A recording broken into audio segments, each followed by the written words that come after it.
tugas ada apa aja? Ada apa aja sih? MTK nggak sih MTK? Oh iya, Oh iya, kimia. MTK. Oh iya, Kimia juga lu banyak Itu banget. Faisal. Yang mana? Oh iya, Ini halo. kabar kalian? Baik.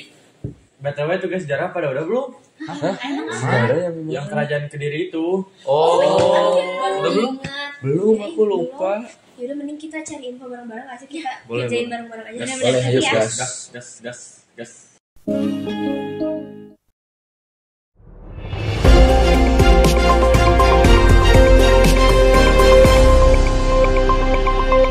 Audio Jungle.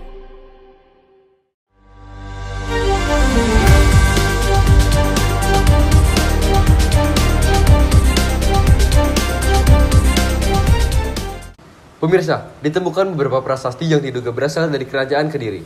Kerajaan Kediri itu apa, Pak? Kerajaan Kediri atau Kerajaan Panjalu adalah kerajaan Hindu-Buddha yang terdapat di tepi Sungai Berantas, Jawa Timur. Berdiri pada abad ke-12 antara tahun 1042 sampai 1222 dan merupakan salah satu kerajaan hasil pembelahan yang juga didirikan Airlangga. Kerajaan Kediri bermula dari perintah Raja Airlangga untuk membagi kerajaan menjadi dua bagian pada tahun 1041 Masehi. Pembagian kerajaan dimaksudkan untuk menghindari pertikaian. Pembagian kerajaan tersebut dilakukan Brahmana Sakti bernama Empu Barada. Kerajaan ini dibatasi oleh Gunung Kawi dan juga Sungai Berantas. Pada awal masa perkembangan, kerajaan Kediri tidak banyak diketahui orang. Prasasti Turun Hayang II yang ditemukan tahun 1044 yang dikeluarkan kerajaan Jenggala hanya memberitakan adanya perang saudara antara Jenggala dan Kediri sepeninggalan Raja Airlangga. Sejarah kerajaan Kediri atau Panjalu mulai diketahui oleh adanya prasasti Sirah Keting tahun 1104 atas nama Sri Jayaswara. Emang udah tahu siapa raja-rajanya? Jadi raja-raja Kediri itu ada 8. Yang pertama ada Sri Samarawijaya. Dia dari tahun 1042 sampai 1044. Lalu ada Sri Bameswara. Dia dari tahun 1117 sampai 1135. Selanjutnya ada Sri Jayabaya. Dia dari tahun 1135 sampai 1159. Lalu ada Sri Sarwaswara. Dia dari tahun 1159 sampai 1169. Lalu ada Sri Ayaswara. Dia dari tahun 1169 sampai 1181. Lalu ada Sri Gandra. Dia dari tahun 1181 sampai tahun 1184. Lalu ada Sri Kamaswara. Dia dari tahun 1184 sampai 1194. Lalu ada Sri Kertajaya dari tahun 1194 sampai 1222. Nah, di masa kerajaan Sri Jayabaya, kehidupan sosial Raja Kediri itu tidak menganut sistem kasta seperti disampaikan dalam kitab Lubdaka. Dalam kitab tersebut disampaikan tinggi rendahnya martabat seseorang tidak ditentukan oleh dasar, keturunan, dan kedudukan, tetapi berdasarkan tingkah lakunya. Wait, tunggu dulu. Sini biar aku jelasin tentang kejayaan Kerajaan Kediri. Masa kejayaan Kerajaan Kediri terjadi pada kepemimpinan Jayabaya. Jayabaya dikenal dengan kepemimpinan politik dan ramalan-ramalannya yang dibukakan dalam Jongko Joyoboyo. Di samping itu, sikap merakyat dan visi Jayabaya yang jauh ke depan membuatnya dikenal. Kehidupan ekonomi Kerajaan Kediri dapat diketahui melalui kronik-kronik Cina yang menyebutkannya, diantaranya sebagai berikut. 1. Kediri menghasilkan banyak beras. 2. Barang-barang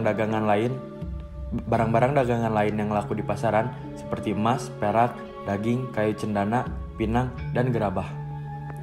3. Telah menggunakan uang yang terbuat dari emas sebagai alat pembayaran atau alat tukar. 4. Posisi Kerajaan Kediri sangat strategis dalam perdagangan Indonesia Timur dan Indonesia Barat dengan kota pelabuhannya. 5. Pajak rakyat berupa hasil bumi. Emangnya kamu tahu masa keruntuhannya gimana? Nggak tahu lah, emang kamu tahu? Tahu dong, sini dengerin aku. Tentunya Kerajaan Kediri pada masa kekuasaan Raja Kertajaya, yaitu raja yang terakhir. Seperti dikisahkan dalam kitab Pararaton dan Negara Kertagama, pada tahun 1222, Kertajaya dianggap telah melanggar agama dan memaksa Brahmana menyembahnya sebagai dewa. Kaum Brahmana lalu meminta perlindungan kepada Ken Arok, dan Ken Arok yang bercita-cita memerdekakan Tumapel kekuasaan Kediri mencetuskan perang antara Kerajaan Kediri dan Tumapel di dekat desa Ganter. Keberhasilan Ken Arok mengalahkan Kertajaya menandai runtuhnya kerajaan Kediri yang kemudian menjadi kekuasaan Tumapel atau kerajaan Singasari. Nah, yang terakhir ada peninggalan kerajaan Kediri. Peninggalan kerajaan Kediri bisa kalian yakini di situs Tondo Wongso tahun 2007. Nah, ada beberapa arka kuno yang ditemuin di Desa Gayam.